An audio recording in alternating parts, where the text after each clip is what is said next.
Murders at Karlov Manor spoiler season is officially underway, and in this video, I'm going to recap the first week worth of spoilers.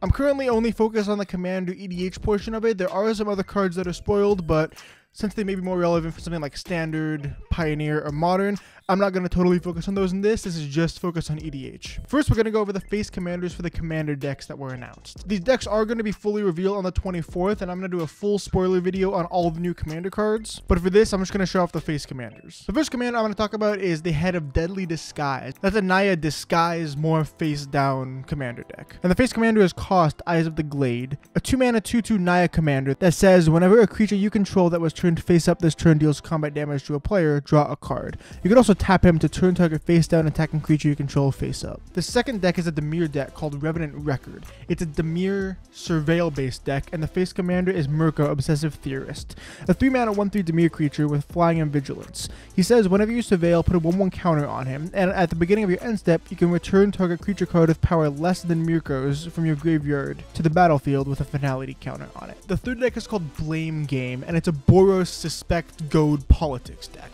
The face commander for that one is Nelly Borka, Impulsive Accuser, a 4-mana Boros 2/4 with vigilance, and she says whenever she attacks, suspect target creature, then goad all suspected creatures.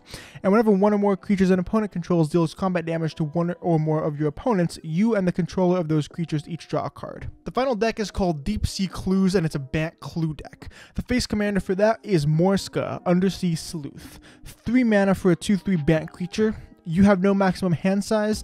At the beginning of your upkeep, investigate, and whenever you draw your second card each turn, put 2 1/1 counters on Morska. So those are just the face cards for the commander decks. Once again, I want to make a video next week at some point going over the full spoilers for each of those commander decks. But personally, none of these commanders really stand out to me in the same way that something like Sardar Jabari did. In my opinion, the most interesting one is the Naya one, because you can still kind of cheat mana costs with stuff like Scroll of Fate. But I don't know, once we see the full 99, I might have some different opinions. Alright, so the first card we're going to talk about from the main set is called Voja, Jaws of the Conclave. It's a 5-mana 5/5 Naya creature with Vigilance, Trample, and Ward 3.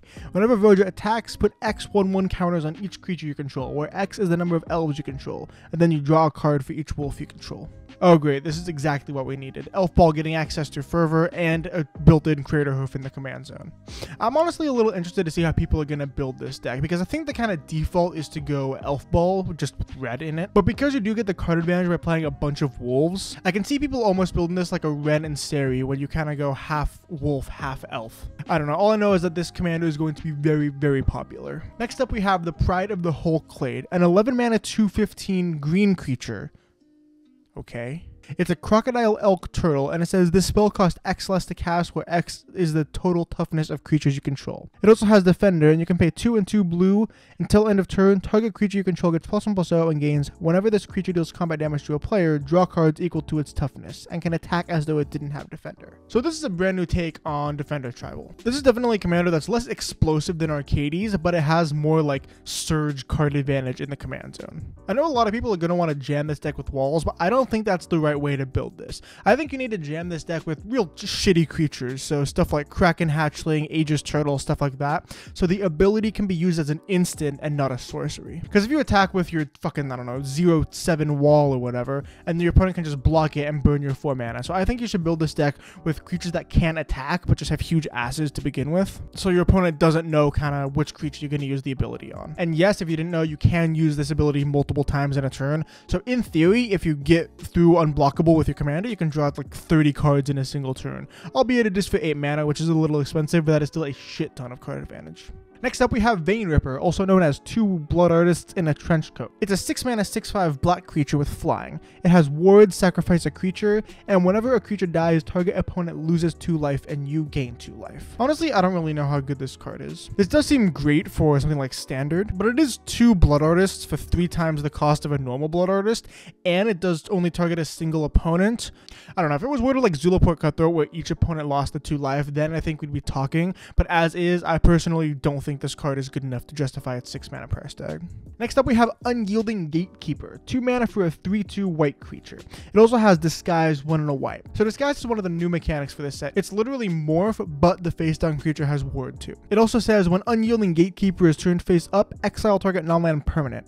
If you controlled it, return it to the battlefield tapped. Otherwise, its controller creates a 2/2 white and blue detective creature token. So this card is just fucking great. Depending on what you need, it can either be a blink spell or just unconditional creature exile. Although it is a little bit costly because it'll cost 5 mana to do the whole thing, I think the versatility of this is just worth it.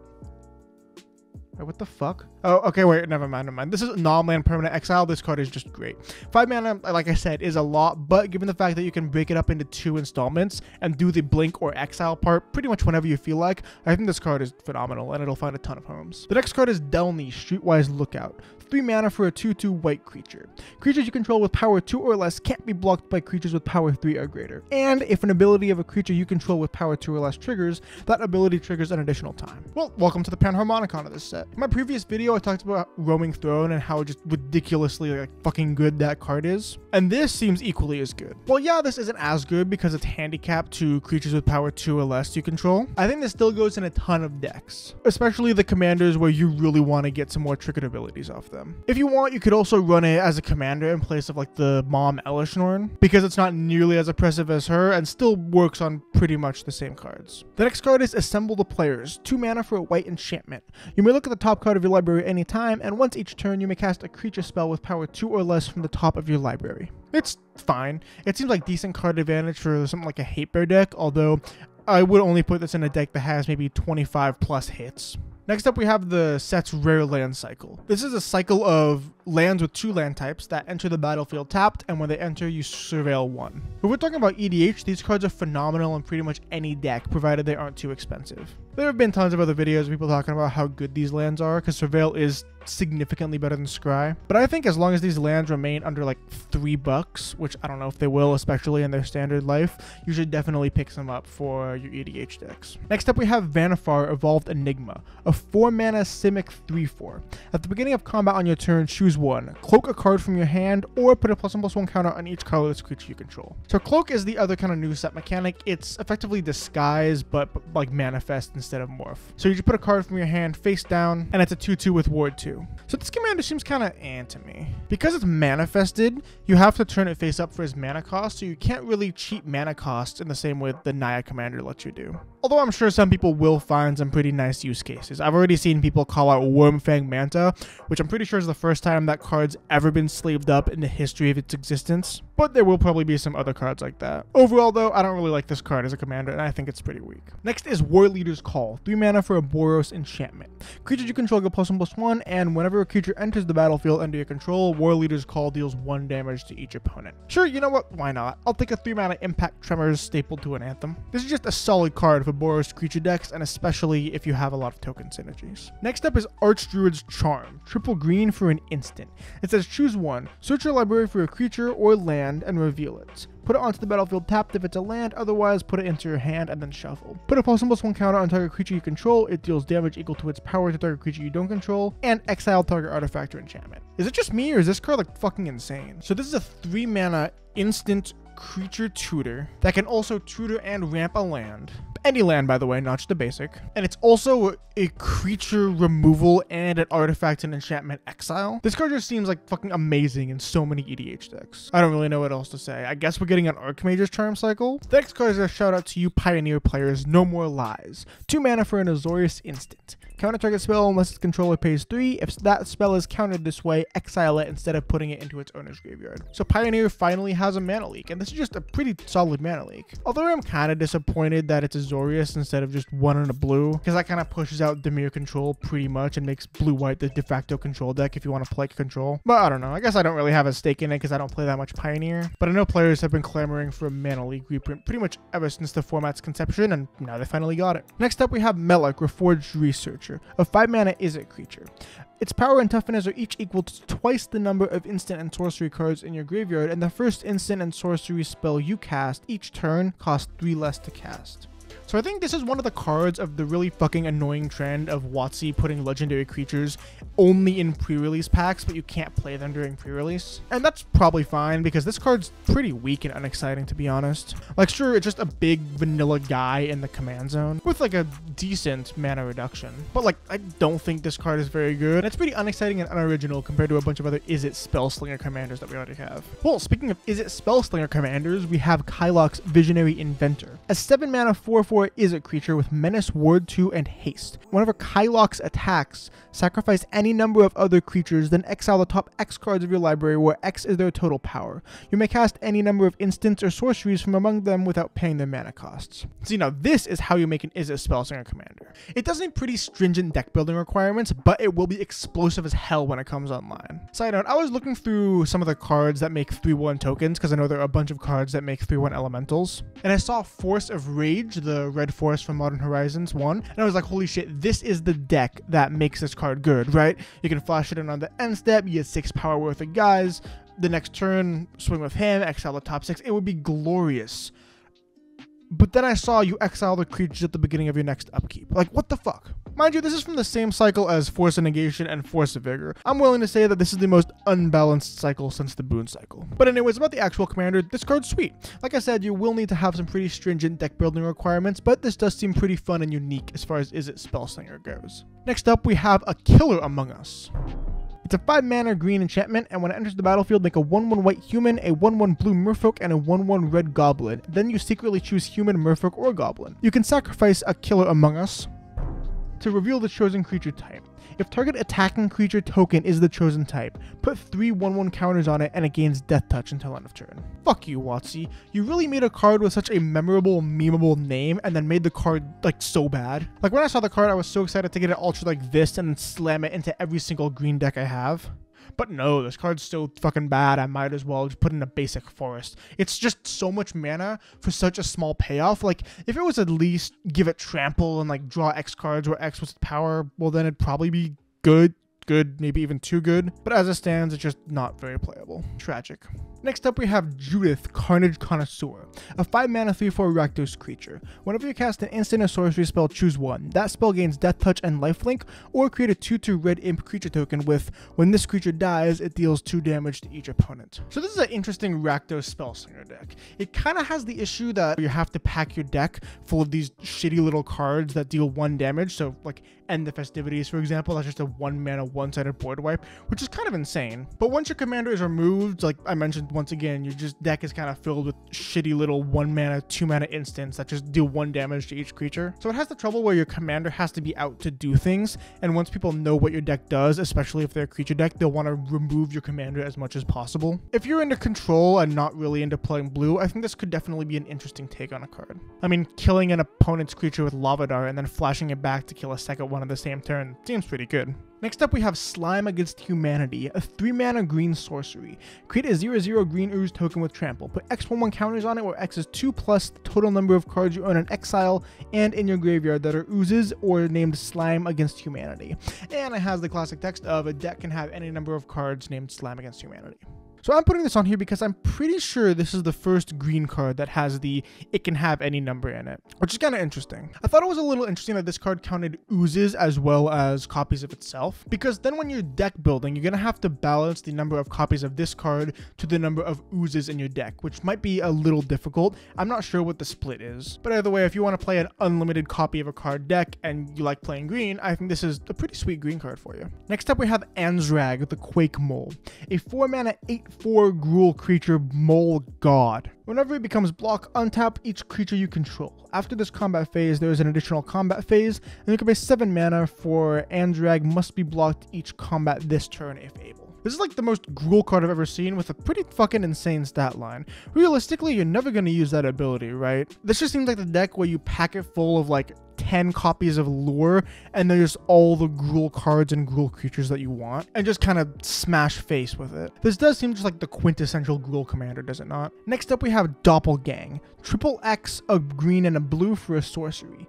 For each of X target permanents, create X tokens that are copies of that permanent. So this is 5 mana for 1 copy of 1 permanent, 8 mana for 2 copies of 2 permanents, and 11 mana for 3 copies of 3 permanents. They have to be different permanents, by the way. So permanent on this is kind of insane. I actually looked it up, and the only other card in existence that can copy any permanent, so not just one you control, is Mythos of Aluna, and that is 1 mana less than this, but it is Teamer colors.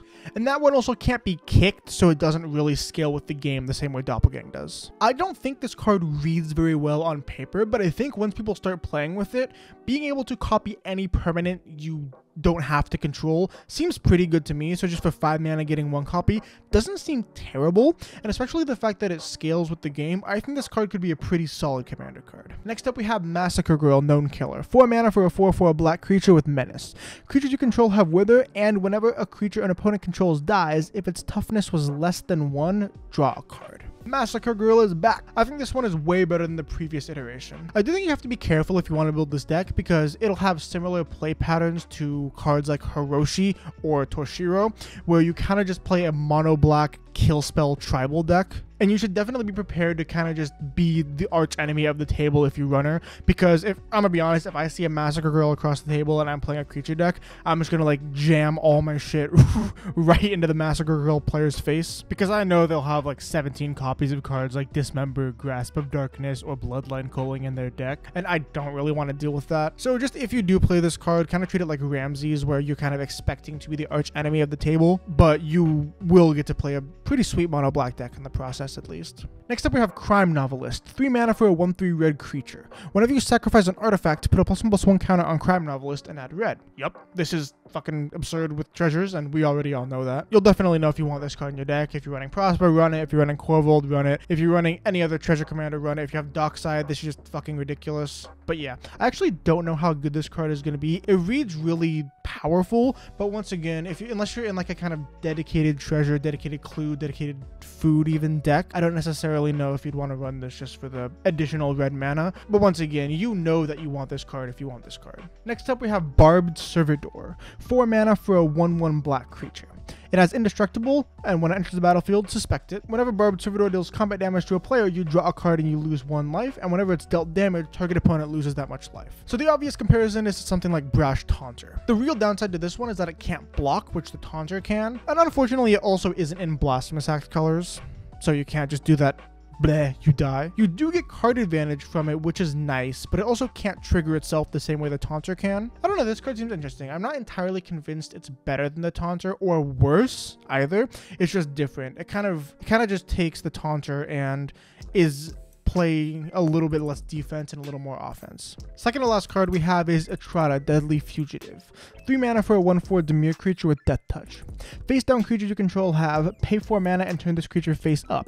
If you can't exile it, then you may cast this card without paying its mana cost.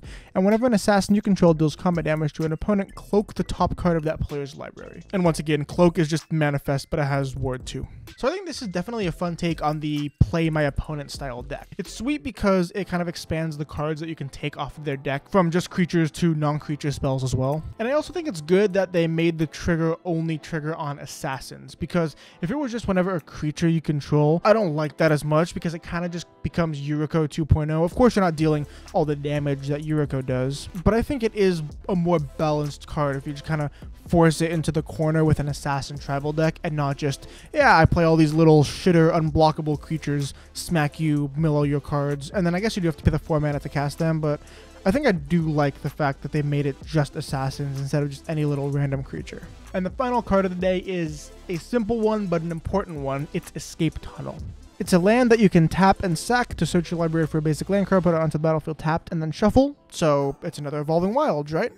You can also tap it and sack it for a target creature with power 2 or less can't be blocked this turn. So it's just tragic that Evolving Wilds and Terramorphic Expanse finally got power crept, but I guess their day has come. Like, once again, this card isn't great. If you're not playing Evolving Wilds, you probably won't want to play this card. But I guess having a third copy is nice if you're playing on a budget, or if you have a deck like Gorm and Virtus, who have a really low power creature that really wants to connect. This could be cool, but overall, I still think this is an Evolving Wilds like 99% of the time. It's just sad that iconic card is finally getting power crept at a common too, because like it's been power crept for years with like Fabled Passage and Prismatic Vista and like obviously all the fetch lands, but at a common, its time has finally come. So that's it for the week 1 recap of Markov Manor spoilers. Let me know what you think about the cards down below. Are there any cards that I missed? Are there any cards you want to talk about more? Once again, feel free to leave a comment down below. And if you want to take a look at my top 5 favorite cards from 2023, check out this video right here. Thank you so much for watching, and as always, I hope you have a great day.